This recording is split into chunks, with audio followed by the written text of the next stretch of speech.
Ibrahim Benjamin Diagne. Bonjour Ayaratou Pinto Diallo. Les échos du groupe consultatif de Paris, tous les médias en parlent. Paris gagné pour Macky qui rit à Paris avec ses 3 000 milliards pris au groupe consultatif.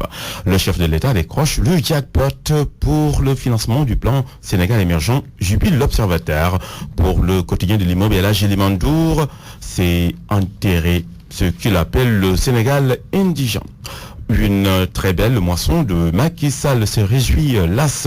Selon notre confrère de Sacré-Cœur, Macky vend bien le PSE, un programme qui pèse lourd, s'exclame le quotidien satisfait de la rencontre de Paris, où, d'après le journal de la cité Yidimbeï, le Sénégal dépasse largement ses objectifs. À la recherche de 853 milliards de francs CFA, l'État décroche 3729 milliards CFA. Même sentiment pour Libération avec les mêmes titres et les mêmes chiffres.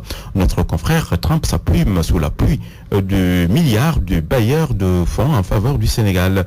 C'est un grand succès, écrit le Populaire, reprenant une déclaration du chef de l'État.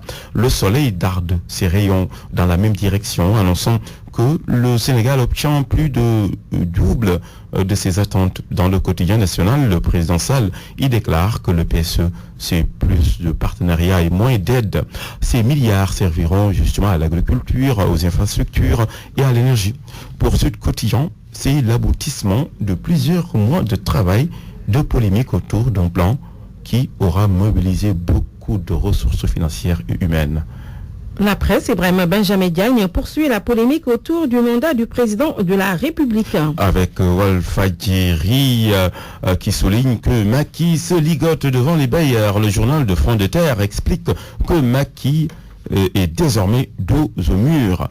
Une nouvelle qui ne plaira pas à beaucoup d'apéristes comme Moustapha Cissé Lo qui jusque-là sont opposés à la réduction du mandat du chef de l'État.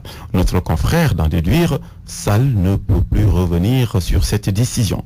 Aucune décision n'est prise par rapport au rapport de la CNRI, mais Moustapha Niasse, dans Direct Info, dit non à la diabolisation du professeur Amadou Maktambeo. Dans les colonnes du même journal, le président de l'Assemblée nationale estime que le rapport représente quand même une grande qualité et il faut le ramener dans son contexte.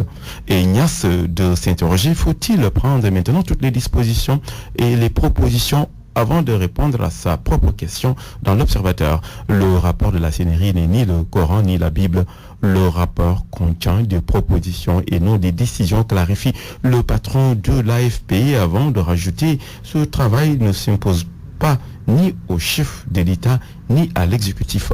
Ce sont les Sénégalais qui doivent se l'approprier, voir ce qui est réalisable maintenant et ce qui ne l'est pas et pour quelles raisons. Ce rapport refait couler justement beaucoup de salive, mais l'eau risque de ne plus couler à Dakar si on tient compte des précisions de la SDE dans le journal Le Futur Média. Notre voisin d'à côté annonce une perturbation de la distribution en eau dans la capitale du Sénégal entre jeudi et vendredi.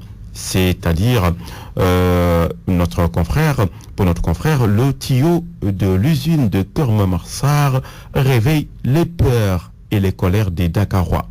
La colère de Youssou N'Dour en marge du groupe consultatif de Paris, Enquête en parle.